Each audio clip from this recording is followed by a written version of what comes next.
अस्सलाम वालेकुम स्टूडेंट्स, उम्मीद है आप लोग खैरियत से होंगे।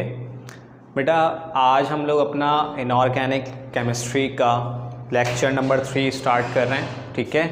और पिछले 2 लेक्चर्स के अंदर हमने इनऑर्गेनिक केमिस्ट्री में पीरियोडिक टेबल को डिस्कस किया था, उसके ग्रुप ट्रेंड्स को डिस्कस किया था, ठीक है। अब जो हमारा लेक्चर नंबर 3 है उसमें हम डिस्कस करेंगे बेटा, वैसे आपके चैप्टर जो है ये बुक के अंदर वो चैप्टर नंबर 2 है, सेकेंडरी केमिस्ट्री सिंध बोर्ड के अंदर, ठीक है। और चैप्टर नंबर 2 जो है वो ओनली हाइड्रोजन के ऊपर बेस कर रहा है। लेकिन अगर आप यही चैप्टर 9th क्लास की बुक में देखें तो 9th क्लास में चैप्टर नंबर 11 जो कि अब मैट्रिक क्लास में पढ़ाया जाएगा, खैर वो एक अलग चीज़ है, आप लोगों ने 9th क्लास में ही पढ़ा होगा चैप्टर नंबर 11, और उसमें इस चैप्टर का नाम था हाइड्रोजन एंड वाटर, ठीक है। तो हमने इसी टॉपिक को लिया है क्योंकि भाई आपके पास जो आपका काम है, आपको पता होगा कि आप सिर्फ फर्स्ट ईयर सेकेंड ईयर का काम नहीं करते, बल्कि आपको 9 matric first year second year तमाम चीज़ें आप लोगों को देखनी पड़ती हैं। कई चीज़ें कवर अप हो जाती हैं फर्स्ट ईयर सेकेंड ईयर के अंदर 9 मैट्रिक की चीज़ें, लेकिन यहाँ पर जो वाटर का टॉपिक है बेटा वो 9th क्लास में ही दिया हुआ है, तो उसको भी थोड़ा सा डिस्कस करना है। ज़्यादा डिटेल उसके बारे में नहीं आती, 9th क्लास में भी उसकी डिटेल ज़्यादा नहीं है। हाँ, टॉपिक ज़रूर है, तो हम थोड़ा सा वाटर को डिस्कस करेंगे और इसी तरीके से हम हाइड्रोजन को भी कवर अप करेंगे। हाइड्रोजन मेजॉरिटी जो है वो 9th केमिस्ट्री के अंदर बिल्कुल सिंपलेस्ट है, बेसिक है, यूजेस वगैरह आप लोग वहाँ पढ़ चुके हैं, ठीक है। और कुछ लेबॉर्ट्री प्रिपरेशंस आप पढ़ चुके हैं, प्रिपरेशंस हम यहाँ पर भी पढ़ेंगे, लेकिन हम कुछ चीज़ें जो इम्पॉर्टेंट हैं बेटा वहाँ से मैं स्टार्ट करूँगा।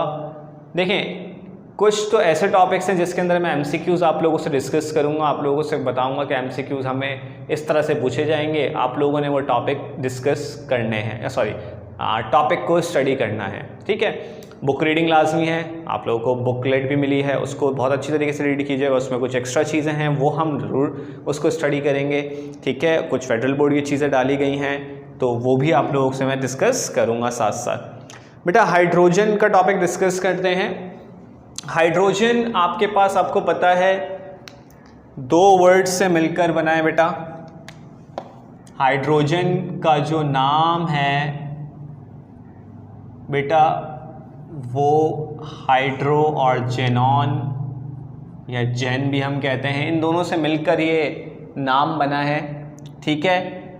डिस्कवर जो किया था बेटा वो कैवेंडिश ने किया था, और लवॉइजर, खैर लवॉइजर ने नेम रखा था, खैर हमें नेम के किसने रखा क्या था साइंटिस्ट मैंने आपको पता पहले भी याद नहीं करने थे, तो ज़रूरत नहीं है उसको हमें पढ़ने की, जहन में रखने की, उसको आप इग्नोर कीजिए। हाइड्रो बेटा वर्ड जो यूज़ किया गया इसके लिए, उसका मतलब आपके पास होता है वाटर, और जेनॉन या जेन मतलब होता है बेटा प्रोड्यूसर। तो ये यहाँ से वर्ड निकला है वाटर प्रोड्यूसर। आपको पता है वाटर में मेजॉरिटी हाइड्रोजन ही होता है। हाइड्रोजन बेटा आपके पास पानी, आपको पता है हमारी जो अर्थ है उसका 75% हिस्सा जो है वाटर है, ठीक है। तो उसमें जाहिर सी बात है वाटर H2O आपके पास है, तो उसमें मेजॉरिटी आपके पास क्या होते हैं, हाइड्रोजन और ऑक्सीजन ही होता है, ठीक है। तो हम कहते हैं कि कई बहुत ज़्यादा जो है तादाद में पाई जाती है। इसके अलावा हमारे अर्थ एटमॉस्फेयर में भी जो है ये पाया जाता है hydrogen, in the form of steam भी, और सिंगल फॉर्म में भी यानी H2 के फॉर्म में भी मिलता है हमें, ठीक है, लेकिन बहुत कम मिलता है वहाँ पर।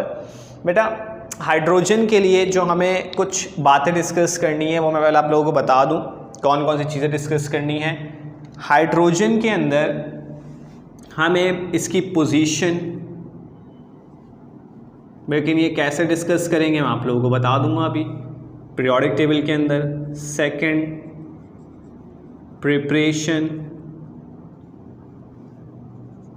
थर्ड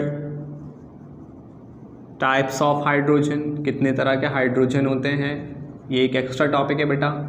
कुछ चीज़ें इसके अंदर एक्स्ट्रा आएंगी, जब मैं आपको पढ़ाऊंगा तो डिटेल समझ में आ जाएगी इसकी। नंबर 4th, इसके अलावा हम बेटा प्रिपरेशन हो गया, ये हो गया, टाइप्स ऑफ हाइड्रोजन हो गए, और इसी तरीके से बेटा हाइड्राइड्स के बारे में पढ़ेंगे। अच्छा, ये सीक्वेंस ज़रूरी नहीं है, इसी तरीके से बस मैं जो टॉपिक से याद आते जा रहे हैं मैं साथ साथ लिखता जा रहा हूँ। सीक्वेंस कुछ भी हो सकता है, सीक्वेंस के तौर पे मैं पढ़ाऊँगा, वो देख लेंगे बाद में, ठीक है। हाइड्राइड्स आ जाएंगे बेटा। एक और टॉपिक है इसके अंदर आइसोटोप्स जो आप लोग एक्चुअली पढ़ चुके हैं, ठीक है। आइसोटोप्स वैसे चैप्टर 3 फर्स्ट ईयर में भी आता है, लेकिन छोटा सा टॉपिक है, कुछ चीज़ें मैं आप लोगों को थोड़ा सा रिव्यू दे दूंगा ताकि आप लोगों को ये क्लियर हो जाए। तो बेटा ये कुछ टॉपिक्स हैं जो हमें इसमें कवर अप करना है। इसमें जो मैं आपको स्टार्ट कर रहा हूँ सबसे पहले बेटा वो है टाइप्स ऑफ हाइड्रोजन का, ठीक है। हाइड्रोजन की टाइप्स कितनी होती हैं, किस तरह से हमें ये मिलते हैं। बेटा एक हाइड्रोजन आपको पता है, पहले मैं यहाँ पर एक मेन हेडिंग डाल दूँ, फिर उसके नीचे हम लोग इसको स्टडी कर लेंगे। टॉपिक्स बेटा आपको सारे बुकलेट में मिल जाएंगे, इसलिए ज़्यादा चीज़ें मैं आप लोगों को लिखवाऊंगा नहीं। हाइड्रोजन कितनी तरह से हमें मिलता है, कितनी तरह के होते हैं, टाइप्स ऑफ हाइड्रोजन का एक नाम दे दिया है मैंने आपको। बुकलेट में डिफरेंट तरह से इसके अलग अलग हेडिंग्स मिल जाएंगी सबकी, आप वहाँ से इसको स्टडी और कर सकते हैं। बेटा हाइड्रोजन सबसे पहले एक होता है एटॉमिक हाइड्रोजन, ठीक है। एक आपके पास कौन सा हाइड्रोजन हो गया,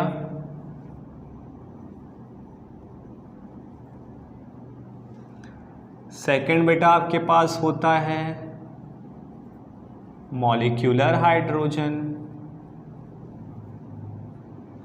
इसके अलावा आपके पास हाइड्रोजन होता है नेसेंट हाइड्रोजन। ये तीनों नाम आप लोगों ने सुने होंगे और अच्छी तरीके से स्टडी भी किया होगा सेकेंड ईयर के अंदर।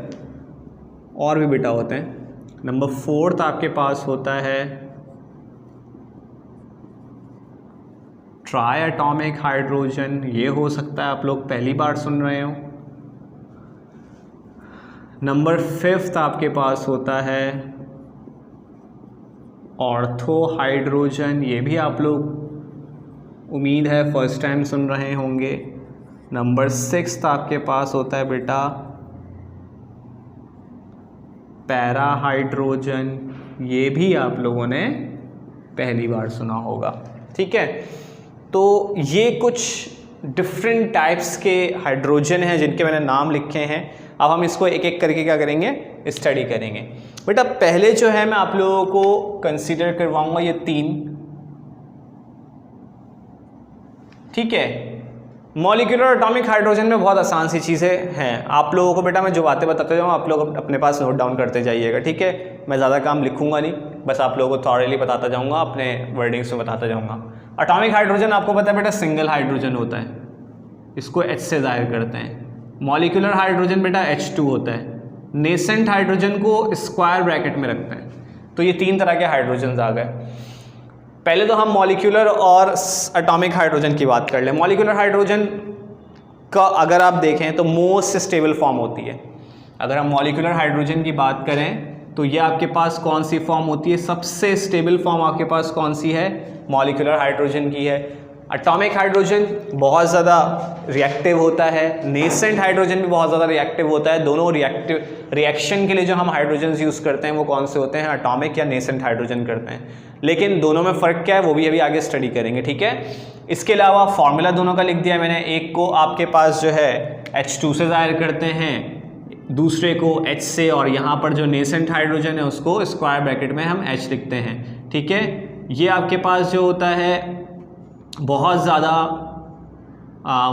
मोस्ट रिएक्टिव कह सकते हैं या अनस्टेबल कह सकते हैं। अनस्टेबल लिख लें, स्टेबल का फॉर्म आपके पास अनस्टेबल आ जाएगा। इसी तरीके से ये भी क्या होता है, अनस्टेबल होता है।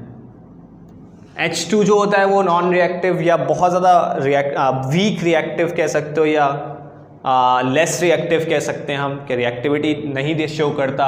और H और नेसेंट हाइड्रोजन और एटॉमिक हाइड्रोजन बहुत ज़्यादा क्या होते हैं, रिएक्टिव होते हैं, ठीक है। तो इसी तरह से अब जो हम बात करेंगे वो बात करेंगे नेसेंट और एटॉमिक हाइड्रोजन में क्या डिफरेंस है। बेटा नेसेंट हाइड्रोजन और एटॉमिक में एक मेन फ़र्क, ये जो प्रिपेयर होता है ये आप कह सकते हो सिंगल हाइड्रोजन प्रोड्यूस यहाँ लिख रहा हूँ बेटा ये ऊपर वाले के लिए, प्रोड्यूस बाय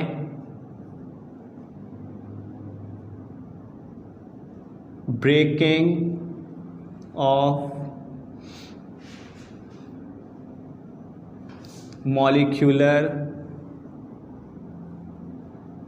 हाइड्रोजन। ये पूरी बात किसके लिए मौजूद है? एटॉमिक हाइड्रोजन के लिए मौजूद है। ठीक है, ये सारी बातें जो लिखी हैं वो किसके लिए हैं? एटॉमिक हाइड्रोजन है। इसके नीचे जो मैं लिखूंगा वो किसके लिए होगी? नेसेंट हाइड्रोजन के लिए होगी। ठीक है, अभी इसका मैं एक रिएक्शन भी आप लोगों को बताऊंगा, तो वो भी आप लोगों ने समझना है। जो पहली बात लिखी है इसी से रिलेट करवा के पहले मैं आप लोगों को नेसेंट हाइड्रोजन के बारे में बता दूं। नेसेंट हाइड्रोजन भी आप जो है इसकी डेफिनेशन या इसके लिए पॉइंट जो होगा वो मैं यहाँ लिख रहा हूँ। पहली बात सेम होती है बेटा, single hydrogen produced by in a chemical reaction,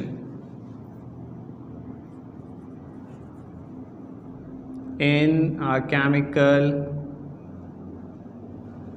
reaction. अब दोनों में एक डिफरेंस आपको नजर आ रहा होगा कि एक में लिखा है मैंने डिसोसिएशन या ब्रेकिंग ऑफ मॉलिक्यूलर हाइड्रोजन, और दूसरे में आपको मैंने क्या बताया है कि वो केमिकल रिएक्शन में प्रोड्यूस होता है। तो बेटा इन दोनों में फ़र्क क्या है? अब मैं इन दोनों के केमिकल रिएक्शंस इस तरफ लिख रहा हूँ, यानी कि रिएक्शंस में आप लोगों को मैं बता रहा हूँ कि किस तरह से हम इसको डिफ्रेंशिएट कर सकते हैं।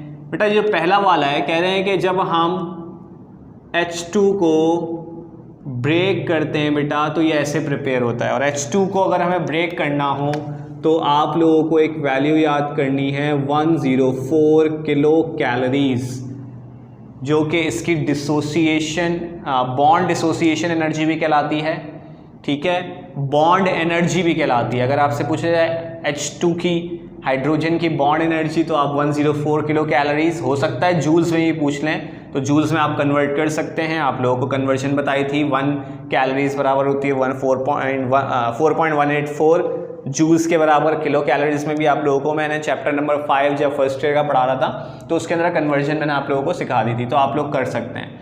ठीक है, अब जो इसकी बात है, इसमें क्या किया हमने, H2 को या तो 104 किलो कैलोरीज दे दें या फिर इलेक्ट्रिक डिस्चार्ज, बहुत ज़्यादा हाई वोल्टेज का करंट। बेटा इसको करंट में बहुत ज़्यादा अगर देंगे, यानी इतना करंट हम इसको दें कि इसका टेम्परेचर तकरीबन हो जाता है 9000 to 10,000 डिग्री सेंटीग्रेड तक पहुंच जाता है, तब जाकर ये ब्रेक होगा।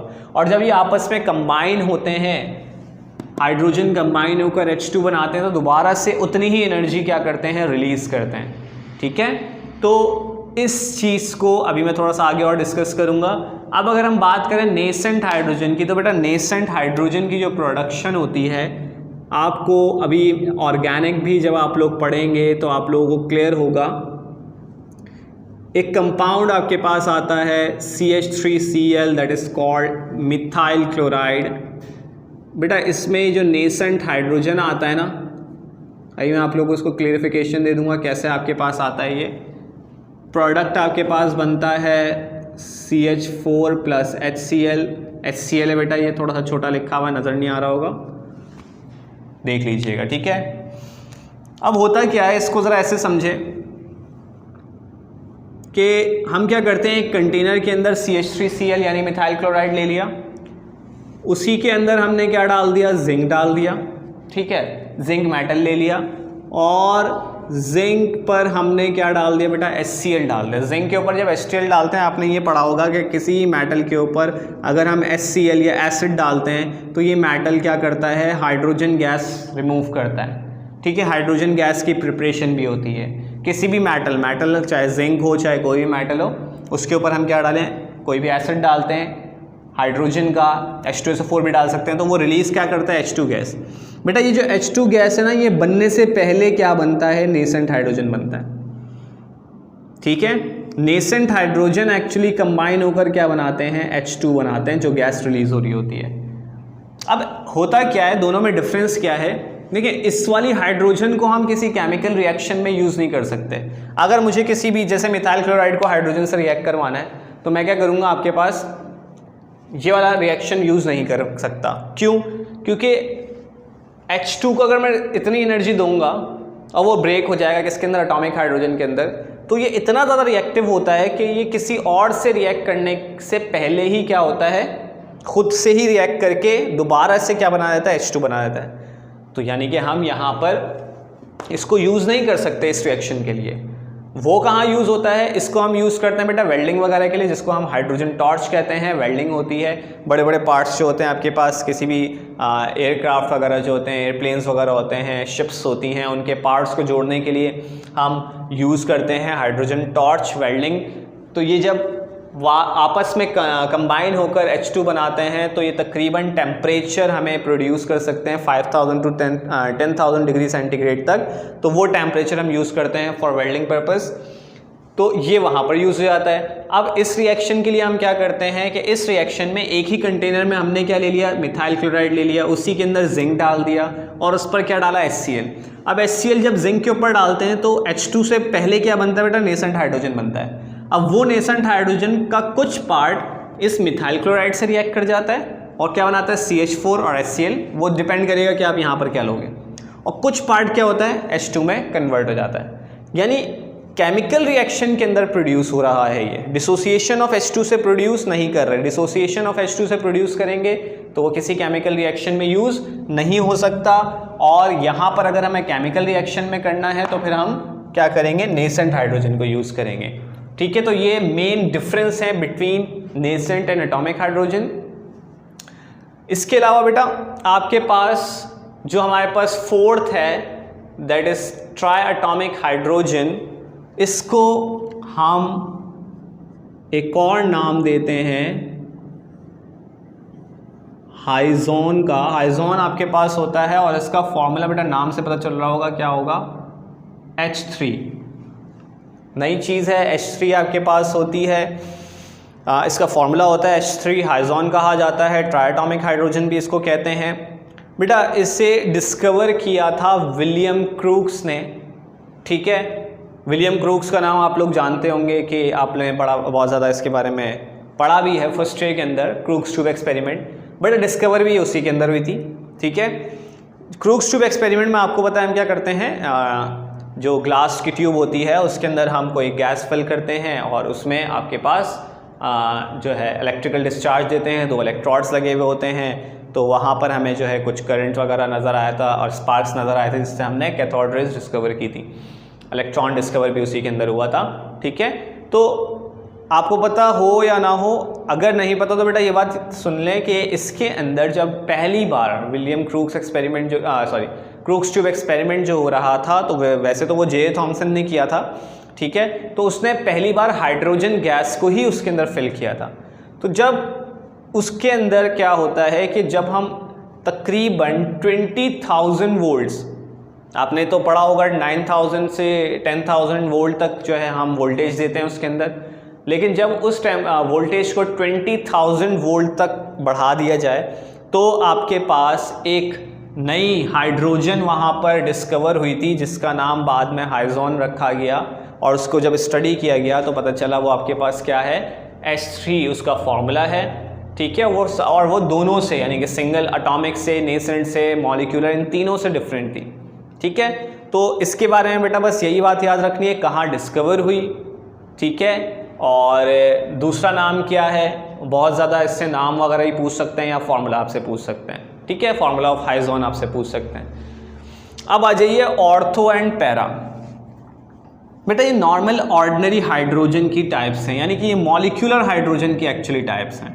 मॉलिक्यूलर हाइड्रोजन इन दोनों से मिलकर बनता है, या वाटर भी आप कह सकते हैं। वाटर के अंदर भी ऑर्डिनरी हाइड्रोजन ही होता है। इन दोनों का फॉर्मूला H2 ही होता है। अब मैं इसको एक डायग्राम से यहाँ पर आपको समझाऊंगा। बेटा हाइड्रोजन आपको पता है कुछ इस तरह के होते हैं, यानी सिंगल शेल होता है। मैं यहाँ पर 2 तरह के हाइड्रोजन के मॉलिक्यूल्स बना रहा हूँ। ठीक है, आपको पता है दोनों के आखिरी शेल में, यानी कि दोनों मॉलिक्यूल्स जो हैं उनके तमाम इलेक्ट्रॉन्स जो होते हैं आखिरी शेल में एक एक होते हैं। ठीक है, चैप्टर नंबर 3 में आप लोगों ने जो चीज़ पढ़ी थी उसका नाम था क्वांटम नंबर्स। उसके अंदर आपने स्पिन क्वांटम नंबर पढ़ा था। स्पिन क्वांटम नंबर में आपने ये पढ़ा था कि इलेक्ट्रॉन जो एक डीजनरेट या एक सब ऑर्बिटल के अंदर होते हैं वो उनकी स्पिन दो तरह से होती है, एक होती है क्लॉकवाइज और एक होती है एंटी क्लॉकवाइज। तो कभी आपने ये शायद नहीं सोचा होगा कि हाइड्रोजन के इलेक्ट्रॉन की स्पिन कैसी होती है, क्लॉकवाइज होती है या एंटी क्लॉकवाइज होती है। क्या सारे हाइड्रोजन की क्लॉकवाइज होगी या सारे हाइड्रोजन्स की एंटी क्लॉकवाइज होगी? खैर, तो यहाँ पर ये बता दूँ मैं आपको कि ये दोनों तरह के होते हैं बेटा। हाइड्रोजन की स्पिन इलेक्ट्रॉन्स की, कुछ हाइड्रोजन्स की क्लॉकवाइज होती है और कुछ की कैसी होती है, एंटी क्लॉकवाइज होती है। तो अब ऐसा भी हो सकता है कि एक ऐसा मॉलिक्यूल हो जिसमें दोनों हाइड्रोजन के इलेक्ट्रॉन्स की का स्पिन सेम हो, या तो दोनों का क्लॉकवाइज हो या फिर दोनों का क्या हो, एंटी क्लॉकवाइज हो। ये भी हो सकता है दोनों के स्पिन क्या हो, सेम हो। मैंने यहाँ पर कौन सा बनाया बेटा, क्लॉकवाइज बनाया है। एंटी क्लॉकवाइज कौन सा होगा, ये होगा। ठीक है, ये दोनों हो सकते हैं, या तो ये वाले स्पिन होंगे दोनों के, या फिर नीचे वाले स्पिन जो मैंने बनाए दोनों के ये होंगे। एक कंडीशन ये होगी। एक कंडीशन क्या होगी कि दोनों के स्पिन कैसे हों, ऑपोजिट हो, यानी एक क्लॉकवाइज और एक एंटी क्लॉकवाइज वाला एटम आकर मिल जाए। पहली कंडीशन क्या बताई कि दो एटम्स हों, ठीक है, उनके दोनों के ऐसे एटम्स आपस से मिलें और H2 बनाएं जिनके दोनों के स्पिन कैसे हो, एक जैसे हों, या तो क्लॉकवाइज हों या फिर एंटी क्लॉकवाइज हों। और दूसरी कंडीशन आपके पास क्या होगी कि एक ऐसा मॉलिक्यूल हो जिनमें दोनों एटम्स के जो इलेक्ट्रॉन हैं उनके स्पिन क्या हो, ऑपोजिट हो। ठीक है, तो बेटा ऐसे मॉलिक्यूल, ऐसे हाइड्रोजन्स के मॉलिक्यूल्स जिनमें इलेक्ट्रॉन का स्पिन एक जैसा होता है, सेम होता है बेटा, उनको हम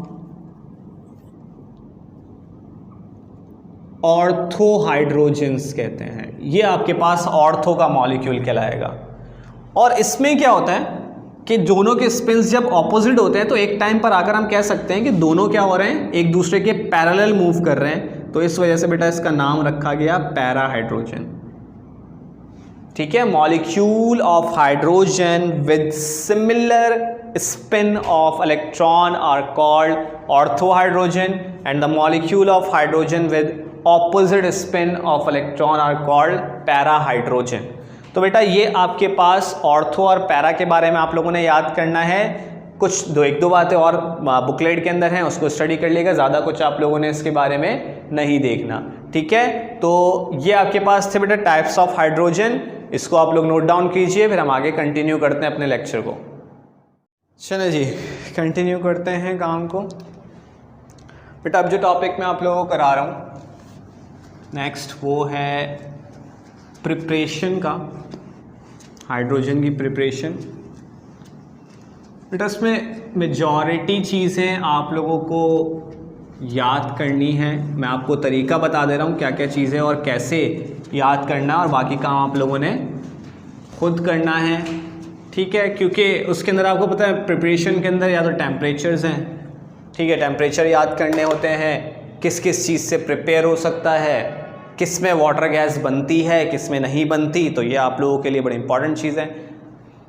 प्रिपरेशन में बेटा एक प्रोसेस जो कि आपको मैंने बुक के अंदर आप लोगों को दिया हुआ है, वो आप लोगों को डिफरेंट नज़र आ रहा होगा। जब आप प्रिपरेशन का टॉपिक खोलेंगे तो आप लोगों को एक प्रिपरेशन का टॉपिक नज़र आ रहा होगा, उसका नाम आपके पास है डेन्स प्रोसेस। ये एक आप लोगों को बुक के अलावा टॉपिक होगा बेटा, ये भी फेडरल बोर्ड से उठाया गया है, तो वहाँ पर पढ़ाया जाता है, आप लोगों को ही पता होना चाहिए। बेटा डेन्स प्रोसेस में क्या आप लोगों को इक्वेशन होगी छोटी सी, आप लोगों को बस ये नज़र आ रहा होगा कि आयरन, मैं इक्वेशन साथ साथ बैलेंस भी करता जा रहा हूँ ताकि आप लोगों को क्लियर हो जाए। आयरन के ऊपर जब वाटर स्टीम पास कराई जाती है, बेटा स्टीम मैं इसलिए कह रहा हूँ, वाटर इसलिए नहीं कह रहा क्योंकि इसका टेम्परेचर आप लोगों को नज़र आ रहा होगा 550 से 800 डिग्री सेंटीग्रेड तक जब हम रखते हैं तो लाजमी सी बात है वाटर नहीं रहेगा बल्कि वो स्टीम बन जाएगी। तो स्टीम जब आयरन पर से पास कराई जाती है तो बेटा प्रोडक्ट आपके पास बन जाता है Fe3O4 फेरस ऑक्साइड। इसके अलावा बेटा हाइड्रोजन गैस बनती है हमारे पास, ठीक है। तो एक छोटा सा प्रोसेस है जो बाकियों से डिफरेंट है और ये आप लोगों ने याद करना है, ठीक है। इसमें भी क्या है, टेम्परेचर आपसे ये पूछा जाता है, बट इक्वेशन दे देंगे, कहेंगे बताइए इसका सुटेबल टेम्परेचर क्या होगा अगर हमें ये चीज़ बनानी है। इसी तरीके से और भी प्रोसेसेस हैं, आप लोगों ने देखा होगा जो है इसके अंदर, जैसे मैं अगर बात करूं कि भाई CH4 यानी हाइड्रोकार्बन की अगर हम क्या करते हैं, डिकम्पोजिशन करते हैं तो क्या होगा, यानी डिकम्पोजिशन के लिए हमें कितना टेम्परेचर चाहिए होगा। हाइड्रोकार्बन की अगर हम डिकम्पोजिशन, आपको पता है जब करते हैं तो कार्बन और 2 हाइड्रोजन के मॉलिक्यूल मिलते हैं तो इसकी डिकम्पोजिशन के लिए कितना टेम्परेचर चाहिए होता है, आपसे वो पूछ लेंगे। कैटलिस्ट अगर यूज़ हो रहा है तो कैटलिस्ट कौन सा यूज़ हो रहा है वो आपसे पूछ सकते हैं, डिपेंड्स ऑन कंडीशन के आपके पास किस तरह का MCQs आपको दिया जा रहा है। स्टीम हाइड्रोकार्बन प्रोसेस के अभी आपके पास होता है, स्टीम हाइड्रोकार्बन प्रोसेस में आपके पास क्या होता है, CH4 और वाटर को यूज़ किया जाता है। स्टीम को मीथेन के साथ रिएक्शन करवाते हैं, ठीक है। आपके पास कार्बन मोनोऑक्साइड और हाइड्रोजन गैस का एक मिक्सचर बनता है जिसको हम क्या कहते हैं, वाटर गैस कहते हैं। आपसे ये भी पूछ सकते हैं कि इसमें क्या टेम्परेचर यूज़ होता है, ठीक है। तो ये आप लोगों को टेम्परेचर की जो रेंज है या कैटलिस्ट है वो आप लोगों को याद करना होगा। तो ये चीज़ आप लोगों ने देखना है, नाम आप लोगों ने देखना है। अब जो एक नई चीज़ आ गई है वो वाटर गैस आ गई। वाटर गैस की प्रिपरेशन भी आपसे अलग से पूछ सकते हैं कि वाटर गैस की प्रिपरेशन कैसे कर सकते हैं, किन किन प्रोसेस से वाटर गैस बनता है, ये आप लोगों को पता होना चाहिए। वाटर गैस से हाइड्रोजन को कैसे अलग किया जाता है, सबसे इम्पॉर्टेंट चीज़, वाटर गैस से हाइड्रोजन गैस को किस तरह से अलग किया जाता है, आपसे ये बातें पूछते हैं। बेटा इसका जो सबसे इम्पॉर्टेंट प्रोसेस है separation of hydrogen gas from water gas, उसमें आपके पास आप क्या करते हैं, यूज़ करते हैं बॉश प्रोसेस। बॉश प्रोसेस कौन सा होता है बेटा, उसका दूसरा नाम आपके पास है, पहले मैं लिख देता हूँ यहाँ पर, बॉश प्रोसेस का दूसरा नाम आपके पास कौन सा होता है, ऑक्सीडेशन। बॉश प्रोसेस को दूसरा नाम हम क्या कहते हैं, ऑक्सीडेशन भी कहते हैं। बेटा मैं भी किसी के टेम्परेचर्स वगैरह नहीं लिख रहा हूँ, ये आप लोगों ने खुद याद करना है, ठीक है। रिएक्शंस में समझा दे रहा हूँ, क्वेश्चंस आप लोगों को बता दे रहा हूँ किस तरह से आपसे पूछे जाते हैं। ऑक्सीडेशन क्यों कहते हैं ये भी बताता हूँ। बॉश प्रोसेस आपके पास क्या है कि वाटर गैस को यानी कार्बन मोनोऑक्साइड और हाइड्रोजन गैस के मिक्सचर को जब हम इसमें से स्टीम पास करवाते हैं तो बेटा ये कन्वर्ट हो जाता है CO2 और H2 के अंदर। अभी भी ये क्या है, मिक्सचर है, इसमें भी टेम्परेचर आप लोगों को पढ़ने हैं, सारे टेम्परेचर्स वगैरह सब कुछ आपके बुकलेट के अंदर गिवन है। कभी भी कार्बन डाइऑक्साइड को किसी भी गैस से अलग करना हो, यहाँ पर अभी हाइड्रोजन से अलग करना है कार्बन डाइऑक्साइड को, ठीक है। कार्बन मोनोऑक्साइड को हम डायरेक्टली अलग नहीं कर सकते, कार्बन डाइऑक्साइड को हम अलग कर सकते हैं। बेटा कार्बन डाइऑक्साइड सॉल्युबल होती है, ये वाटर सॉल्युबल होती है एट हाई प्रेशर। जब हाई प्रेशर पर हम इसमें से वाटर को पास कराते हैं तो ये वाटर में क्या हो जाती है, सॉल्युबल हो जाती है, ठीक है। जो कार्बोनेटेड ड्रिंक्स होती हैं उसके अंदर भी इसी तरीके से कार्बन डाइऑक्साइड को डिसॉल्व किया जाता है। हाई प्रेशर पर कार्बन डाइऑक्साइड को वाटर में पास कराते हैं तो क्या होता है आपके पास, वो उसके अंदर सॉल्युबल हो जाती है। तो जब हम पहले हमने क्या करा, कार्बन मोनोऑक्साइड और वाटर और हाइड्रोजन के मिक्सचर को स्टीम पास करवाई तो कार्बन मोनोऑक्साइड ऑक्सीडाइज हो गई। इसका जो ऑक्सीजन है बैलेंस नहीं किया मैंने भी, इक्वेशन को समझ लीजिए सिर्फ। ऑक्सीजन क्या हुआ, कार्बन मोनोऑक्साइड को उसने ऑक्सीडाइज कर दिया और क्या हो गया यहाँ पर CO2 बन गया। तो इसलिए इस प्रोसेस को क्या कहते हैं, ऑक्सीडेशन का प्रोसेस भी कहते हैं, ठीक है। तो कार्बन डाइऑक्साइड को हाइड्रोजन से अलग कैसे करेंगे कि इस मिक्सचर में से क्या करेंगे, वाटर को हाई प्रेशर पर पास करवाएंगे तो क्या होगा, कार्बन डाइऑक्साइड सॉल्युबल हो जाएगी वाटर के अंदर और पीछे जो गैस बचेगी वो कौन सी होगी बेटा, हाइड्रोजन गैस होगी। तो हम इस तरीके से अलग कर सकते हैं। इसके अलावा इसको अलग करने का तरीका,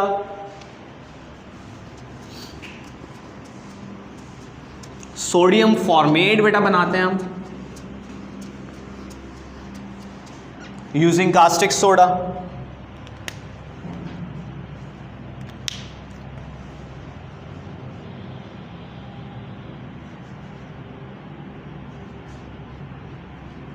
कास्टिक सोडा यूज़ करके भी हम इसको अलग कर सकते हैं, यानी कार्बन मोनोऑक्साइड और H2 को किससे रिएक्ट करा दें बेटा, NaOH से।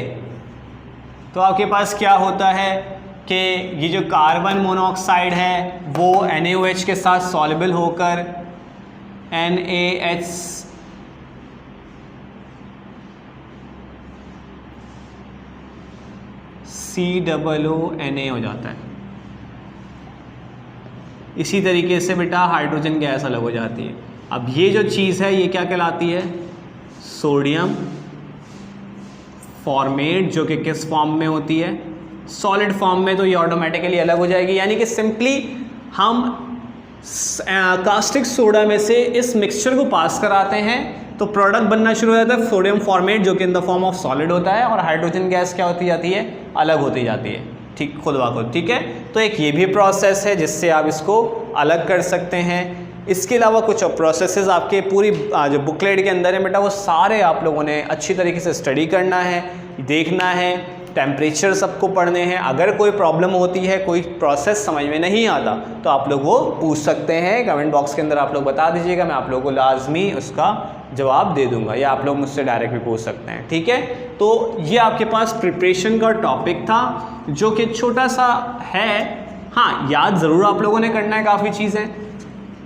तो इसको हम यहाँ ख़त्म करते हैं, इस टॉपिक को। हम चलते हैं अपने अगले टॉपिक की तरफ। बेटा अगला टॉपिक जो है मैं स्टार्ट करने जा रहा हूँ, वो आप लोगों के लिए देखिए, मेजॉरिटी इनऑर्गेनिक में मैंने कहा था आपको ज़्यादा से ज़्यादा चीज़ें याद करनी है। टॉपिक ही ऐसा है, आपको पता है सेकेंड ईयर के अंदर भी आप लोगों ने बहुत सी चीज़ें याद की थी। ठीक है, तो यहाँ पर भी इनऑर्गेनिक के अंदर मेजॉरिटी चीज़ें आप लोगों ने याद करनी है। अभी तक जो हमारा टॉपिक हो चुका है बेटा, वो प्रिपरेशन, और दूसरा आपके पास क्या था, टाइप्स ऑफ हाइड्रोजन, जो कि मैंने आप लोगों को कवर करवा दिया है। ठीक है, अगला जो टॉपिक है ना, इससे बड़े सवाल आते हैं आपके पास। वो टॉपिक आप लोगों को सेकेंड ईयर में भी बड़ा इंपॉर्टेंट था। टॉपिक का नाम है बेटा हाइड्राइड्स।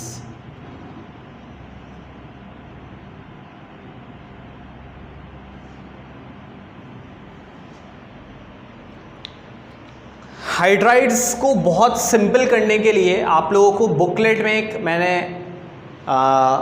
टेबल बना के दे दिया है, वहाँ से आप लोग एक ही दफ़ा में बहुत अच्छे तरीके से हाइड्राइड्स को पढ़ सकते हैं। हाइड्राइड्स होते क्या हैं बेटा, हाइड्राइड्स का सेकेंड नेम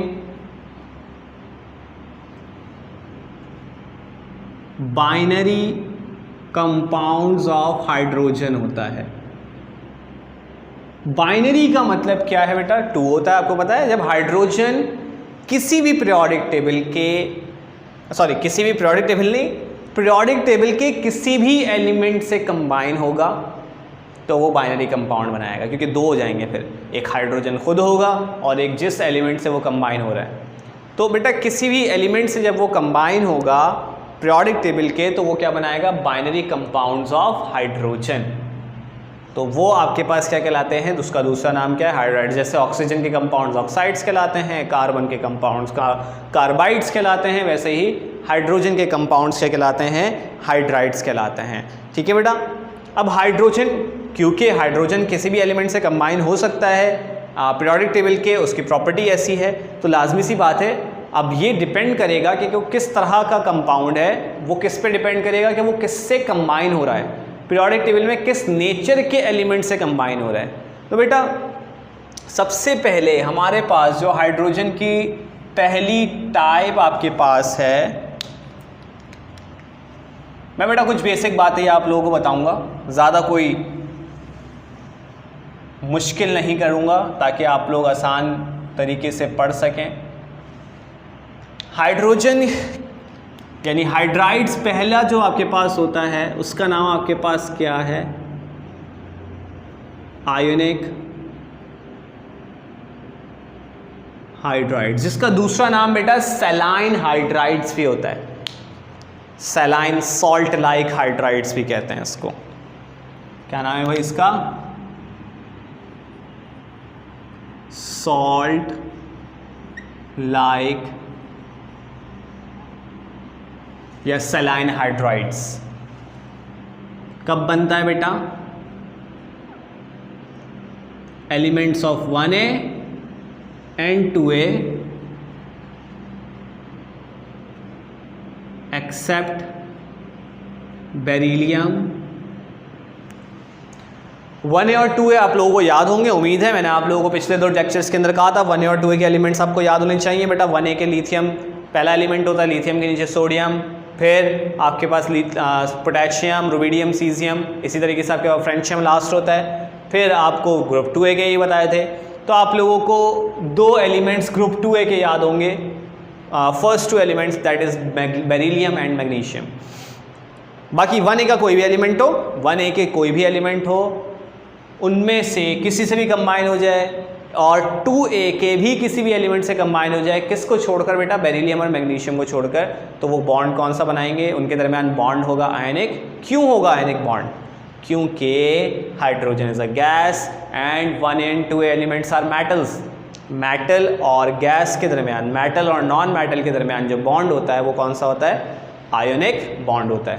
ठीक है, तो आयनिक बॉन्डिंग होगी, इस वजह से इसका नाम क्या रख दिया बेटा? आयनिक हाइड्राइड्स। और आयनिक बॉन्डिंग वाले जो ग्रुप 1A और 2A के एलिमेंट्स होते हैं वो ज़्यादातर क्या होते हैं? सॉल्ट की तरह होते हैं, सॉल्ट प्रोड्यूसर भी कहा जाता है, सॉल्ट लाइक हाइड्राइड्स भी इसको कहा जाता है। ठीक है, बाकी बातें भी बेटा उसके अंदर लिखी हुई हैं, इसलिए मैं ज़्यादा बातें नहीं लिख रहा ताकि आप लोग यहाँ से कन्फ्यूज़ ना हो जाएं। तो पहला आपके पास ये हो गया, सलाइन हाइड्राइड्स भी इनको कहा जाता है। सेकंड बेटा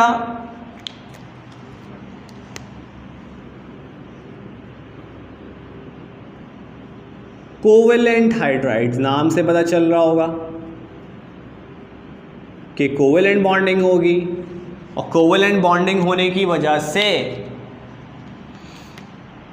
कोवेलेंट बॉन्डिंग कब होती है? जब नॉन मेटल्स मिलते हैं। नॉन मेटल्स कौन से वाले हैं भाई? नॉन मेटल्स आपके पास मेजॉरिटी एलिमेंट्स कहाँ हैं? 3A से लेकर 7A तक। अच्छा, इनकी कुछ एग्जाम्पल्स भी मैं आप लोगों को बता दूं ताकि आप लोगों को NaH, LiH, CaH2 ये सारे इसकी एग्जाम्पल्स हैं। पहचानना आपका काम है, आपको पता होना चाहिए एलिमेंट किस ग्रुप का है, कौन से ग्रुप का है। उससे आप हाइड्रोजन की कम्बिनेशन देखेंगे तो आप हाइड्राइड्स की टाइप्स को पहचान सकते हैं। इसी वजह से मैंने तब भी कहा था कि एलिमेंट्स आपको पता होने चाहिए। 3A से 8A के अंदर अगर हम देखें तो बेटा ये आपके पास कौन से होंगे? कोवेलेंट हाइड्राइड्स होंगे। ठीक है, अच्छा इनकी एग्जांपल्स भी मैं लिख देता हूँ यहाँ पर। एग्जांपल के तौर पर आपके पास है BH3, ALH3, और भी होते हैं CH4, H2O। ये सारे एग्जाम्पल्स किसकी हैं? कोवेलेंट हाइड्राइड्स की हैं। अच्छा, थोड़ा सा और हम इसको ज़रा डिटेल में देख लें। सॉल्ट लाइक हाइड्राइड्स या आयनिक हाइड्राइड्स बेटा सारे क्या होते हैं? क्रिस्टलाइन सॉलिड्स होते हैं। कोवेलेंट हाइड्राइड्स आपके पास, अच्छा क्रिस्टलाइन सॉलिड्स हैं तो आप लोगों को प्रॉपर्टीज़ खुद समझ में आ जाएंगी। क्रिस्टलाइन सॉलिड्स हैं, हाई मेल्टिंग बॉइलिंग पॉइंट होगा, शार्प मेल्टिंग बॉइलिंग पॉइंट होगा इसका। ठीक है, इसी तरीके से कोवेलेंट हाइड्राइड्स की बात करें तो मेजॉरिटी क्या होते हैं? गैसेज होती हैं, कुछ लिक्विड्स होते हैं। लिक्विड्स भी कैसे होते हैं बेटा? वॉलेटाइल लिक्विड्स होते हैं। ठीक है, तो इस वजह से वॉलेटाइल का मतलब बताया था आपको कौन सा क्या होता है भाई? आपके वॉलेटाइल लिक्विड्स आपके पास जो रूम टेम्परेचर पर इवेपोरेट हो जाते हैं। ठीक है बेटा, तो ये आपके पास दूसरे हाइड्राइड्स आ गए। नंबर 3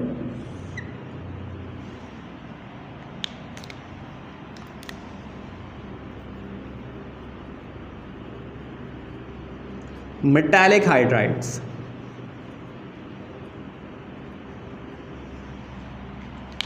कौन से होंगे बेटा मेटालिक हाइड्राइड्स? जो ट्रांजिशन एलिमेंट से कंबाइन हो, ट्रांजिशन मेटल से कंबाइन हो। ठीक है, इनका एक और नाम होता है इंटरस्टिशियल हाइड्राइड्स। क्या नाम होता है बेटा? Interstitial hydrides.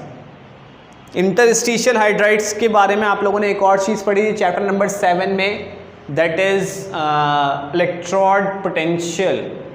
क्या नाम था बेटा? इलेक्ट्रोड पोटेंशियल में आप लोगों ने एक चीज़ पढ़ी होगी, इलेक्ट्रोड पोटेंशियल क्या होता है? उसके अंदर हम क्या करते हैं, मेटल के ऊपर स्टैंडर्ड हाइड्रोजन इलेक्ट्रोड जो बनाया जाता है उसमें मेटल के ऊपर हाइड्रोजन को ऐड करवाया जाता है, एडजॉर्ब करवाया जाता है। और इसी चीज़ से बेटा मुझे एक और हाइड्रोजन की टाइप याद आ गई, जो कि मैं थोड़ा सा पीछे भूल गया था। पीछे 6 टाइप्स ना, 7 टाइप भी आप लोग लिख लीजिएगा। उसका नाम है बेटा occluded hydrogen.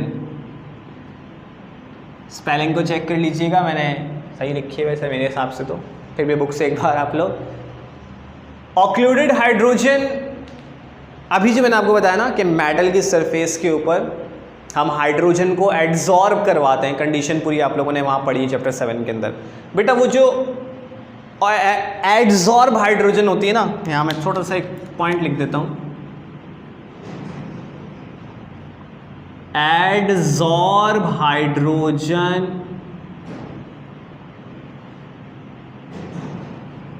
On metal surface, वो बेटा आपके पास क्या होती है? ऑक्लूडेड हाइड्रोजन कहलाती है। 7वीं टाइप ऑक्लूडेड हाइड्रोजन कौन सी है? वो हाइड्रोजन जो मेटल की सरफेस पर ऐड करवाई जाती है, एक लेयर चढ़ा दी जाती है बेटा, उसको हम ऑक्लूडेड हाइड्रोजन कहते हैं। और उन हाइड्राइड्स को हम क्या कहते हैं? Metallic hydrides. ठीक है, एक और नाम क्या था मेटालिक हाइड्राइड्स का? इंटरस्टिशियल हाइड्राइड्स नाम था। ठीक है, इनको फेक हाइड्राइड्स भी कहते हैं, फेक, झूठे। क्यों? इनका कोई फिक्स्ड फॉर्मूला नहीं होता, not a fixed empirical formula. मतलब हाइड्रोजन अब आप करवा रहे हो, एक जिंक मेटल है या प्लैटिनम मेटल है, उसके ऊपर हाइड्रोजन एडजॉर्ब करवा रहे हो। अब 10 मॉलिक्यूल भी हो सकते हैं, 1000 चाहो 1000 करवा लो, 1 लाख चाहो 1 लाख करवा लो, मर्जी है। ठीक है, तो इनका पॉइंट्स में भी आंसर आता है, 2.5 होगा, 2.8 हो सकता है। अब जिनका फिक्स एम्पेरिकल फार्मूला नहीं होता ना, उनको हम बेटा एक और नाम देते हैं, उनको हम नॉन स्टिशियोमेट्रिक कंपाउंड्स कहते हैं। स्टिशियोमेट्री क्या होती थी? जिसमें एक फॉर्मूले के तौर पर हम इक्वेशन को लेकर चलते थे, और जिनका फिक्स्ड फार्मूला नहीं होता उनको हम नॉन स्टिशियोमेट्रिक कंपाउंड्स कहते हैं। ये बड़ी इंपॉर्टेंट बात है, इसके लिए याद रखिएगा।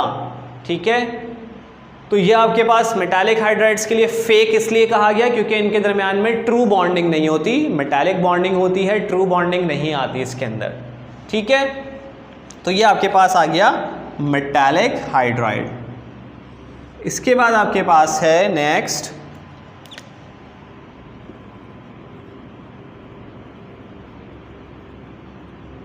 Polymeric hydrides. पॉलीमेरिक हाइड्राइड्स बेटा कौन से होंगे? ऊपर जो हमने किस किस को छोड़ा है, जो आयनिक हाइड्राइड्स के अंदर एक्सेप्ट बेरिलियम एंड मैग्नीशियम जो हमने किया है, वो आप लोगों को वहाँ पर जो छोड़ा था, एक्चुअली वो दोनों जब हाइड्रोजन से मिलते हैं, hydrogen combines with the beryllium and magnesium, तो आपके पास यानी ये बेरिलियम और मैग्नीशियम से बनता है। तो due to strong nuclear power या हाई न्यूक्लियर चार्ज, यहाँ पर समझिएगा, देखिए बेरिलियम ले लें या मैग्नीशियम ले लें, इसके साथ कंबाइन हैं 2 हाइड्रोजन ही हो सकते हैं क्योंकि ग्रुप 2A का है। एक और ले लेते हैं, ये ले लिया बेरिलियम, इसके साथ भी कितने हाइड्रोजन होंगे बेटा? 1 2। अब होता क्या है कि इसका न्यूक्लियर चार्ज ज़्यादा होता है, तो ये अपने दूसरे मॉलिक्यूल को दूर नहीं जाने देता, एक टेम्परेरी बॉन्ड यानी कि एक वीक बॉन्ड बनाता है। ठीक है, और इसकी मदद से क्या करता है, इसके आगे भी बेटा ऐसे ही मॉलिक्यूल होगा, ये N तक होगा, इसके पीछे भी ऐसे ही होगा। तो ये क्या करता है, एक बॉन्ड बनाकर एक लॉन्ग चेन बना देता है, और चेन जब बनती है तो आपको पता है पॉलीमर बन जाते हैं। चैप्टर नंबर 6 के अंदर मैंने आप लोगों को पढ़ाऊँगा। चैप्टर 6 से हम पॉलीमराइजेशन पढ़ेंगे तो उसके अंदर ये आप लोगों को डिटेल में बताया जाएगा, ठीक है। तो इस वजह से ये पॉलीमेरिक हाइड्राइड, बेरिलियम की जगह मैग्नीशियम भी लगा सकते हो बेटा। इसका जनरल फार्मूला जो होता है ना वो ऐसा लिखते हैं BeH2N या फिर MgH2N, ठीक है। इसमें 1A के लिए जनरल फार्मूला बेटा होता है MH1 और MH2 या MH भी कह सकते हो, ये लिख लेना, ठीक है। तो ये आपके पास कितनी तरह के हो गए? 4 तरह के हाइड्राइड्स हो गए, अभी 2 बाकी हैं, जगह खत्म हो गई इसलिए मिटा रहा हूँ यहाँ से, ठीक है।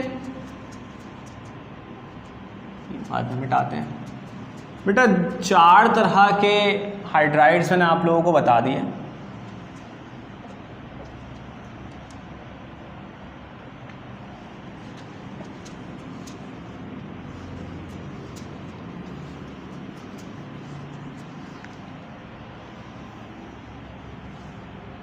इसी तरह से जो नंबर 5th होता है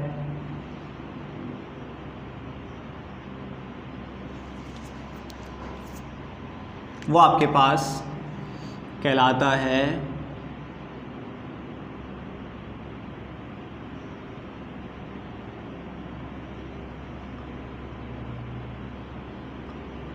बॉर्डर लाइन हाइड्राइड्स, ठीक है। नंबर 6 जो होता है वो होता है कॉम्प्लेक्स, दोनों को साथ पढ़ाए थे। बॉर्डर लाइन हाइड्राइड्स के लिए छोटी सी बात याद करें, जब हाइड्रोजन कंबाइन होगा with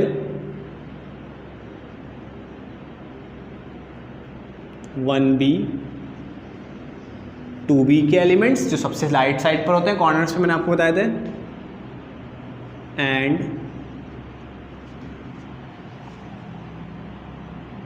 some elements of 3A। बेटा सबसे नीचे के 2 होते हैं, एक होता है इंडियम और एक होता है thallium. TL is for thallium. Thallium कभी नहीं होता, TH लिखा हुआ आता है, आपसे पूछा थैलियम का सिंबल क्या है, अब उसमें ऑप्शन में आपको TH दे दिया, TL भी दे दिया, तो बेटा TL इज थैलियम। TH भी होता है सिंबल, वो थोरियम के लिए होता है, थोरियम फॉर TH और थैलियम फॉर TL, ठीक है बेटा। तो इंडियम एंड थैलियम सबसे नीचे आप 3A के एलिमेंट्स देखेंगे, तो 1B और 2B के एलिमेंट्स कुछ और 3A के 2 एलिमेंट्स हैं नीचे वाले, इंडियम और थैलियम, उनसे जब कंबाइन होता है तो उसे बॉर्डर लाइन कहते हैं, क्योंकि बेटा दोनों A और B फैमिली के बॉर्डर के एलिमेंट से कंबाइन हो रही है। आप देखेंगे 1B और 2B, इसी तरीके से 3A क्या है, दोनों फैमिलीज के बॉर्डर के एलिमेंट्स हैं, इस वजह से इनको नाम दिया गया बॉर्डर लाइन हाइड्राइड्स। अब ये थे हाइड्रोजन जब एलिमेंट्स किसी भी एलिमेंट से कंबाइन होंगे। हाइड्राइड्स भी आपस में कंबाइन हो जाते हैं, तो हाइड्राइड्स जब कंबाइन होते हैं कॉम्प्लेक्स बनाते हैं बेटा। वो हाइड्राइड्स कौन कौन से होंगे? आयनिक हाइड्राइड्स 2 तरह के होते हैं, 1A और 2A के। तो मैं यहाँ बात कर रहा हूँ 1A, इसको मैं मिटा दूंगा, नीचे इसके एग्जाम्पल लिख दूंगा। एंड कोवेलेंट बेटा बहुत सारे होते हैं, 3A से 7A तक। Covalent hydrides of 3A। 1A के आयनिक हाइड्राइड्स कंबाइन होते हैं किसके साथ? 3A के कोवेलेंट हाइड्राइड्स। चले देखते हैं। 1A का कोई भी आयनिक हाइड्राइड ले लिया LiH, 3A का कोई भी कोवेलेंट हाइड्राइड ले लेते हैं AlH3। जब ये आपस में 2 हाइड्राइड्स का कम्बिनेशन हुआ है तो बेटा ये बनता है Li, बल्कि इसको सोडियम ले लेते हैं, सोडियम, क्योंकि इसकी एग्जाम्पल में भी आता है NaH, तो ये हो जाएगा NaAlH4। ये आपके पास क्या कहलाता है? Complex hydrides. Li भी हो सकता है, बोरॉन के साथ कंबाइन होता है, LiH और बोरॉन हाइड्राइड कंबाइन कर दो तो LiBH4 आपके पास फॉर्मूला बन जाएगा, तो वो भी आपके पास हो सकता है। तो बेटा ये आपके पास टॉपिक है किस चीज़ का? हाइड्राइड्स का। बुकलेट में लाजमी इसको पढ़िएगा, बहुत इंपॉर्टेंट टॉपिक है। आप लोगों को पहचान मैंने बता दी है। ज़्यादातर MCQ इसके ऐसे ही आते हैं कि आपको कंपाउंड का नाम दे देते हैं, फॉर्मूला दे देते हैं, आपसे पूछते हैं बताइए कौन सा हाइड्राइड है। ठीक है, तो इस चीज़ को बहुत ध्यान से रखिएगा, फिर हम आगे इसको अब कंटिन्यू करते हैं अपने लेक्चर को। चलिए जी, टॉपिक को कंटिन्यू करते हैं बेटा। अब हमारे छोटे छोटे टॉपिक्स रह गए, मैं आप लोगों को थॉरली इसके बारे में बताकर, जैसे कि हमारे पास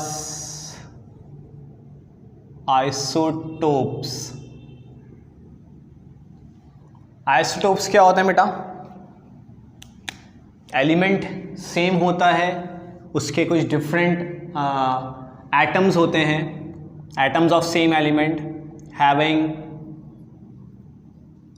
सेम एटॉमिक नंबर। आपको पता है बेटा एटॉमिक नंबर पर किसी भी एटम की प्रॉपर्टी डिपेंड करती है। अब जब एलिमेंट के एटम सेम होंगे, सेम कैसे हो सकते हैं? उनके एटॉमिक नंबर सेम होंगे, लेकिन डिफरेंट बेटा किस तरीके से हो सकते हैं? मासेस से, different mass number. Atomic number को किससे जाहिर करते हैं? Z। मास नंबर को किससे जाहिर करते हैं बेटा? A। एटॉमिक नंबर क्या होता है? नंबर ऑफ प्रोटॉन्स की तादाद। मास नंबर क्या होता है बेटा? प्रोटॉन प्लस न्यूट्रॉन की तादाद। जैसे हाइड्रोजन के 3 आइसोटोप्स होते हैं बेटा। पहले का नाम प्रोटियम, P भी लिख सकते हैं, H भी लिख सकते हैं सिंपली। दूसरे का नाम ड्यूट्रियम, ठीक है, और तीसरे का नाम क्या होता है? ट्रीटियम। T से जाहिर कर रहे हैं, शॉर्ट करके लिख रहा हूँ, बस हमें कुछ चीज़ें पढ़नी है बेटा। प्रोटियम के एटम के अंदर एक प्रोटॉन होता है, एक न्यूट्रॉन होता है, 0 इलेक्ट्रॉन्स होते हैं। सॉरी, उल्टा लिख दिया मैंने।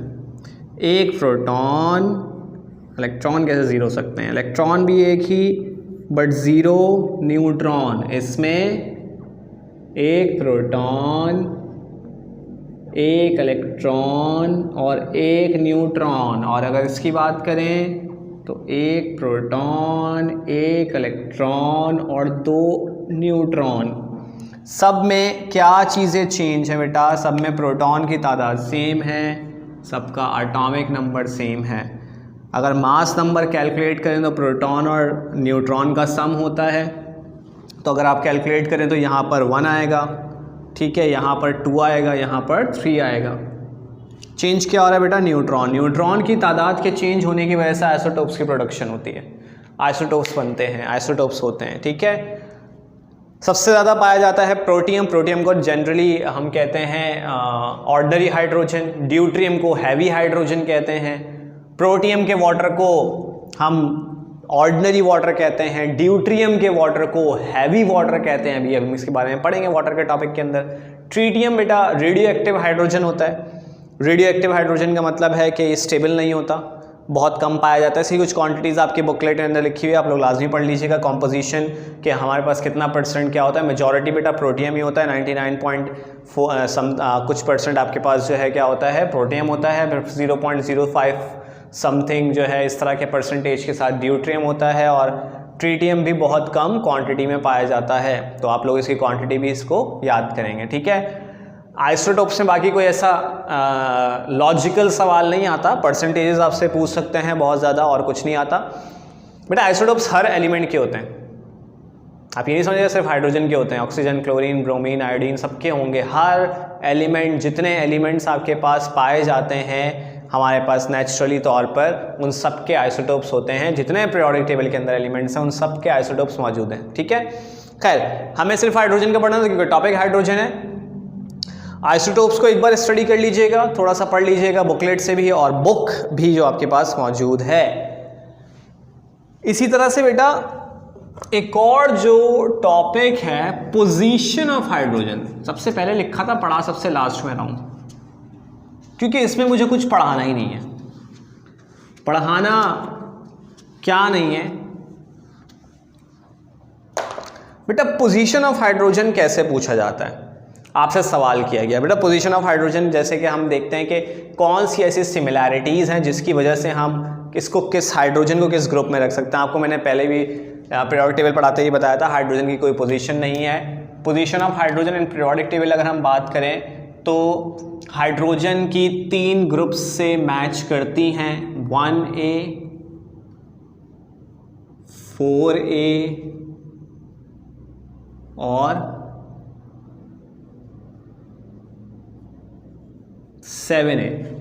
इन 3 ग्रुप से हाइड्रोजन की जो आपके पास पोजीशन है या प्रॉपर्टीज़ हैं वो मैच करती हैं। तीनों ग्रुप से क्या क्या मैचिंग है मैं आप लोगों को एक एक करके बताता जाता हूँ, आप लोग नोट डाउन करना चाहे लिख लीजिएगा, वैसे बुकलेट के अंदर ही मौजूद है। बेटा 1A के साथ क्या सिमिलैरिटी है कि 1A के जितने भी एलिमेंट्स हैं उनके लास्ट शेल में एक इलेक्ट्रॉन होता है, हाइड्रोजन के लास्ट शेल में भी एक इलेक्ट्रॉन होता है। 1A वाले रिड्यूसिंग एजेंट होते हैं, हाइड्रोजन भी रिड्यूसिंग एजेंट होता है। अच्छा 1A यूनिवैलेंट का मतलब होता है +1 आयन शो करता है बाय लूजिंग इलेक्ट्रॉन, हाइड्रोजन भी एक इलेक्ट्रॉन लॉस करके क्या करता है, H पॉजिटिव आयन शो करता है। ठीक है, ये कुछ इसकी सिमिलैरिटीज़ हो गई। अब क्यों नहीं रख सकते उसको भी बता देता हूँ मैं आपको। अच्छा इलेक्ट्रॉनिक कॉन्फ़िगरेशन भी सेम है हाइड्रोजन की, ठीक है, हाइड्रोजन की इलेक्ट्रॉनिक कॉन्फ़िगरेशन भी सेम होती है, 1s1 होती है और उनके भी ऐसा इलेक्ट्रॉन s ऑर्बिटल के अंदर एक इलेक्ट्रॉन होता है। इसी तरीके से बेटा क्यों नहीं रख सकते, हाइड्रोजन गैस है, ठीक है, और जितने भी 1A के एलिमेंट हैं वो सारे के सारे आपके पास मेटल्स हैं, तो गैस मेटल के साथ गैस तो नहीं हो सकता। फिर इसके अलावा बेटा हाइड्रोजन कोवेलेंट बॉन्डिंग करता है, ठीक है, नॉन मेटल के साथ मिलके, और जो जितने भी मेटल्स हैं वो नॉन मेटल के साथ मिलकर आयनिक बॉन्डिंग बनाते हैं, ठीक है, एक्सेप्ट लिथियम कई जगहों पर कोवेलेंट बॉन्डिंग शो करता है, ठीक है। Special case of lithium and beryllium है कुछ, आप लोग बुक से भी इसको पढ़ सकते हैं, बुक के अंदर भी मौजूद है, चैप्टर 3 भी आप लोग जब पढ़ेंगे तो वहाँ पर आएगा। चैप्टर 3 में लिथियम और बेरिलियम के आप शुरू में इंट्रोडक्शन जो लिखा हुआ है एस ब्लॉक के बारे में, वहाँ पर लिथियम बेरिलियम के बारे में कुछ बातें लिखी हैं, वहाँ से आप लोग स्टडी कर सकते हैं इसको, ठीक है। तो ये कुछ थे बेटा डिससिमिलैरिटीज जिसकी वजह से हम इसको नहीं रख सकते।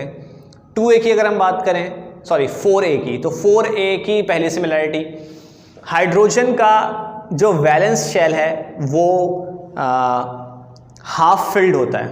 हाफ फिल्ड का मतलब वैलेंस शेल उसका पहला ही होता है, उसको 2 इलेक्ट्रॉन चाहिए होते हैं, तो एक तो उसके मौजूद होता है, दूसरा चाहिए, यानी कि एक मौजूद है और एक और चाहिए तो हम हाफ फिल्ड कहेंगे। 4A वालों के भी लास्ट शेल हाफ फिल्ड होते हैं, उनको 8 इलेक्ट्रॉन चाहिए होते हैं, आखिरी शेल कंप्लीट करने के लिए 4 मौजूद होते हैं, 4 और चाहिए होते हैं, तो दोनों के हम कह सकते हैं कि हाफ फिल्ड है, ठीक है। दूसरी बात बेटा 4A वाले नॉन मेटल्स हैं, हाइड्रोजन भी नॉन मेटल है, ठीक है, हाइड्रोजन नॉन मेटल के साथ मिलकर कोवेलेंट बॉन्डिंग बनाता है, 4A वाले भी नॉन मेटल के साथ मिलकर क्या बनाते हैं, कोवेलेंट बॉन्डिंग करते हैं। डिससिमिलैरिटीज क्या हैं, हाइड्रोजन के लास्ट शेल में 1 इलेक्ट्रॉन है और ग्रुप 4A के एलिमेंट्स के लास्ट शेल में 4 इलेक्ट्रॉन्स हैं। हाइड्रोजन को लास्ट शेल कंप्लीट करने के लिए 1 इलेक्ट्रॉन की ज़रूरत पड़ती है और ग्रुप 4A वालों को कंप्लीट करने के लिए 4 की पड़ती है, तो दोनों में डिफरेंस आ गया। हाइड्रोजन यूनिवैलेंट होते हैं, ठीक है, यानी कि +1 या -1 शो करते हैं, जबकि 4A वाले टेट्रावैलेंट होते हैं, यानी +4 या -4 करते हैं, ठीक है। तो ये कुछ इसके डिससिमिलैरिटीज हो गई। फिर 7A की बात कर लें कि 7A में क्यों रख सकते हैं भाई, 7A को कि जितने भी एलिमेंट्स हैं उसको अपना आखिरी शेल कंप्लीट करने के लिए 1 इलेक्ट्रॉन की ज़रूरत पड़ती है, ठीक है। इसी तरीके से हाइड्रोजन को भी 1 इलेक्ट्रॉन की ज़रूरत है। फिर अगर हम बात करें कि हाइड्रोजन गैस है और इसी तरीके से 7A वाले भी सारे गैस हैं डायटोमिक फॉर्म के अंदर, और ये भी सिमिलैरिटी मैच करती है कि डायटोमिक फॉर्म में हमें नेचुरली मिलता है हाइड्रोजन, और ग्रुप 7A के लास्ट भी जितने भी एलिमेंट्स हैं वो सारे हमें किस फॉर्म में मिलते हैं, diatomic, Cl2, Br2, I2, F2, ये सारे के सारे क्या हैं आपके पास डायटोमिक, और हाइड्रोजन भी H2 की फॉर्म में मिलता है। क्यों नहीं रख सकते बेटा, हाइड्रोजन के लास्ट शेल में 1 इलेक्ट्रॉन है और उनके लास्ट शेल में 7 इलेक्ट्रॉन्स हैं। हाइड्रोजन आपके पास जो है इसी तरीके से और क्या है डिफरेंसेस, हाइड्रोजन 7A वालों के साथ 7A वाले -1 शो करते हैं और हाइड्रोजन मेजॉरिटी +1 शो करता है। ठीक है, इलेक्ट्रॉन गेन बहुत मुश्किल से करता है वो। ठीक है, इसी तरीके से बेटा इलेक्ट्रॉनिक कॉन्फ़िगरेशन, हाइड्रोजन का आखिरी शेल s ऑर्बिटल है और 7a वालों का आखिरी शेल कौन सा है, p ऑर्बिटल है। तो दीज आर द डिफरेंसेस। तो अगर आपसे पूछा जाए कि पोजीशन ऑफ हाइड्रोजन क्या है तो आप क्या लिखेंगे? आपसे पूछा जाए भाई what is the position of hydrogen in periodic table, modern periodic table, A option दे दिया, बी दे दिया, सी दे दिया और डी आपके पास दे दिया स्टिल नॉट डिसाइडेड। तो ये आंसर आप लोग मुझे बताएंगे। बहुत आसान सा आंसर है, आराम से बता सकते हैं। ठीक है बेटा, तो ये हमारे पास क्या था, हाइड्रोजन के तकरीबन तमाम टॉपिक्स को हमने डिस्कस कर लिया है। ठीक है बेटा, अब मैं साथ साथ स्टार्ट करूंगा आपके वाटर के टॉपिक को। वाटर में ज़्यादा कुछ नहीं पढ़ना आपको, मतलब वाटर का टॉपिक जो है वो कोई इतना डिटेल्ड नहीं है। ठीक है, तो वाटर को भी हम कंटिन्यू करते हैं, आगे देखते हैं इसको। बेटा वाटर के अंदर जो चीज़ें पढ़नी है, वाटर आपके पास है क्या, व्हाट इज वाटर? अब हर बच्चा ये बोलेगा वाटर पानी। बिल्कुल, पानी है जो हम डेली लाइफ में सबसे ज़्यादा हमारा यूज़ भी उसी का होता है। ठीक है, हर जगह पर खाना है या कुछ भी है, हमारी डेली लाइफ की एक बहुत ही इम्पॉर्टेंट चीज़ है वाटर। बेटा वाटर आपके पास 3 तरह के होते हैं। अच्छा, वाटर को पहले कुछ चीज़ें हम पढ़ लें। वाटर को कहा जाता है यूनिवर्सल सॉल्वेंट। वाटर को क्या कहते हैं बेटा, यूनिवर्सल सॉल्वेंट कहा जाता है। यूनिवर्सल सॉल्वेंट क्यों है? क्योंकि बेटा ये मेजॉरिटी ऑफ कंपाउंड्स को डिसॉल्व कर लेता है अपने अंदर। वाटर क्या है, मेजॉरिटी ऑफ कंपाउंड्स को आसानी से डिसॉल्व कर ले। मेजॉरिटी बोला बेटा, सारे नहीं कहा, हर चीज़ को डिसॉल्व नहीं कर पाता। ठीक है, तो इस वजह से इसको यूनिवर्सल सॉल्वेंट का नाम दिया गया है। वाटर बेटा 3 तरह के होते हैं। ठीक है, एक होता है ऑर्डिनरी वाटर जो हम पीते हैं, एक होता है हैवी वाटर, एक होता है हार्ड वाटर। पहले हम जो देखेंगे बेटा वो ऑर्डिनरी वाटर और हार्ड वाटर के बारे में बात पढ़ेंगे। ऑर्डिनरी वाटर और बल्कि हैवी वाटर पढ़ लेते हैं पहले। चलो तीनों ही लिख देते हैं, तीनों को ही साथ पढ़ लेते हैं, कुछ चीज़ें इसमें ही बता दूंगा।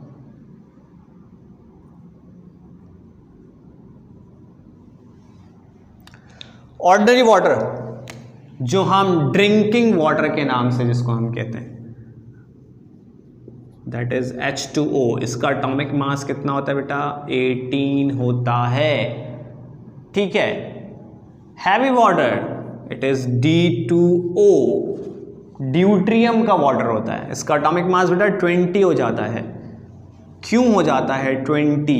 क्योंकि ड्यूट्रियम के एक D का मास 2 होता है बेटा। जैसे हाइड्रोजन का 1 होता है, इसी तरह ड्यूट्रियम के एक एटम का मास कितना होता है, 2 होता है। इस वजह से इसका मास जब हम कैलकुलेट करेंगे तो 20 हो जाएगा। बहुत ज़्यादा तादाद में सिर्फ हमें ऑर्डिनरी वाटर मिलता है, बहुत कम तादाद में हमें क्या मिलता है, हैवी वाटर मिलता है। हैवी वाटर ना, इसका तो आपको यूज़ पता है, बहुत सारा ड्रिंकिंग वाटर है, खाना बनाने में यूज़ करते हैं, नॉर्मली हम बहुत सी जगहों पे यूज़ करते हैं। हैवी वाटर का बेटा यूज़ होता है न्यूक्लियर रिएक्टर्स के अंदर as a moderator. Nuclear reactor के रिएक्शंस आपको पता है बहुत तेज़ होते हैं, बहुत फास्ट होते हैं, तो उसके अंदर एज अ मॉडरेटर हम ग्रेफाइट भी यूज़ करते हैं, आप लोगों ने फिजिक्स में पढ़ा होगा। इसी तरीके से हम हैवी वाटर को भी यूज़ करते हैं, ठीक है, न्यूक्लियर रिएक्टर्स के अंदर। इसी तरह से बेटा दोनों में डिफरेंस, हैवी क्यों कहते हैं, क्योंकि इसका मास ज़्यादा है, इस वजह से इसको हैवी कहा जाता है। हार्ड वाटर की बात करें तो बेटा ये होता H2O ही है, लेकिन with impurities of calcium and magnesium.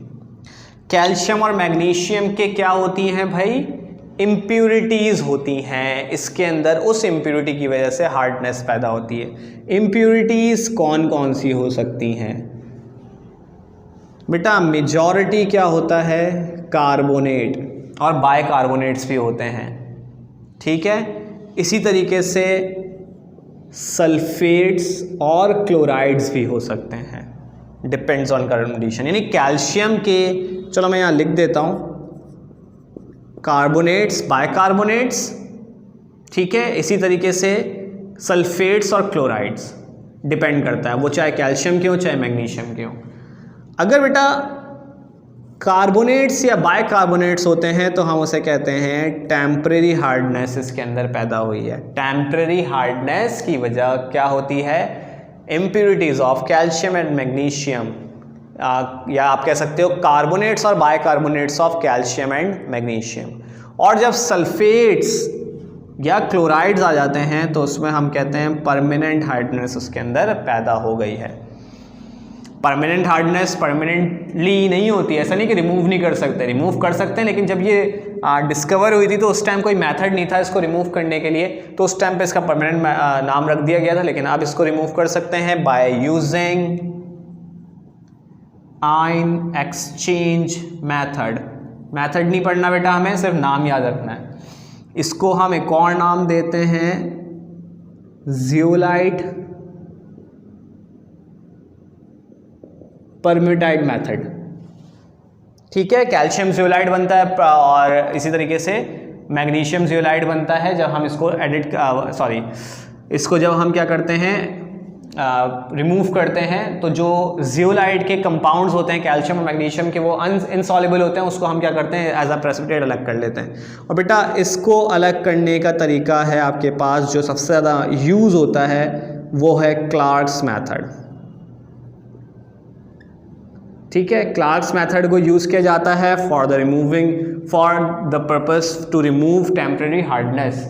इसमें भी क्या होता है, कैल्शियम और मैग्नीशियम के कार्बोनेट्स बाइकार्बोनेट्स कन्वर्ट हो जाते हैं इनसॉल्युबल फॉर्म में, जिसको हम प्रेसिपिटेट की फॉर्म में अलग कर लेते हैं। बेटा मेजॉरिटी बाइकार्बोनेट होती है, कार्बोनेट बहुत कम, हम कह सकते हैं कि इसकी वजह से परमानेंट हार्डनेस होती है, ठीक है। हार्डनेस, हार्ड वाटर बेटा उर्दू में अगर हम कहें तो खारा पानी होता है, आपने सुना भी होगा। खारा पानी आपके पास जो होता है वो क्या होता है, हार्ड वाटर होता है।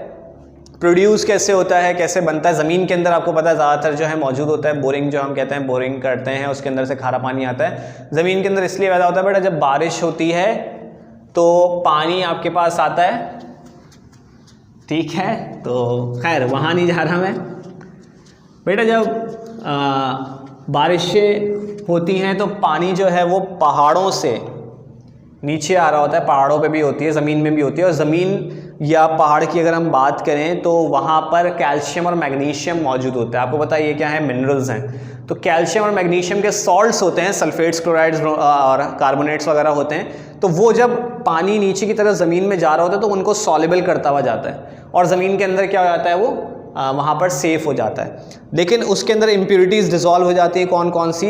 इनकी जो आपके पास है कैल्शियम और मैग्नीशियम के सॉल्ट्स। इस वजह से ज़मीन के नीचे का पानी क्या होता है, आपके पास खारा पानी मौजूद होता है, ठीक है। तो वाटर में जो है फ़िलहाल आप लोगों को बस ये बातें पढ़नी है और इसको अच्छी तरीके से जहन में रखिएगा बेटा। जो हमारा हाइड्रोजन और वाटर का टॉपिक है यही था, छोटा सा है, बुकलेट से आप लोग स्टडी कर लीजिएगा, बहुत आसान सा टॉपिक है, आपको आसानी से क्लियर हो जाएगा, ठीक है। तो आपका जो इनऑर्गेनिक का लेक्चर नंबर 3 था, जिसके अंदर मैंने आप लोगों को हाइड्रोजन वाटर के बारे में पढ़ाया और इससे पहले पीरियोडिक टेबल के बारे में पढ़ाया, वो आपका ख़त्म हो गया है। पीरियोडिक टेबल के साथ साथ मैंने आपको ग्रुप ट्रेंड्स भी पढ़ा दिए थे, तो वो भी आप लोगों का काम ख़त्म हो चुका है, ठीक है। तो इंशाल्लाह नेक्स्ट लेक्चर में मुलाकात होगी, उसमें हम डिफरेंट टॉपिक को स्टडी करेंगे। आप लोग इस चीज़ को अच्छे से स्टडी कीजिए। बाकी जो है इंशाल्लाह नेक्स्ट लेक्चर में आपसे मुलाकात होगी, ठीक है। तो ख्याल रखिएगा अपना। थैंक यू, अल्लाह हाफ़िज़।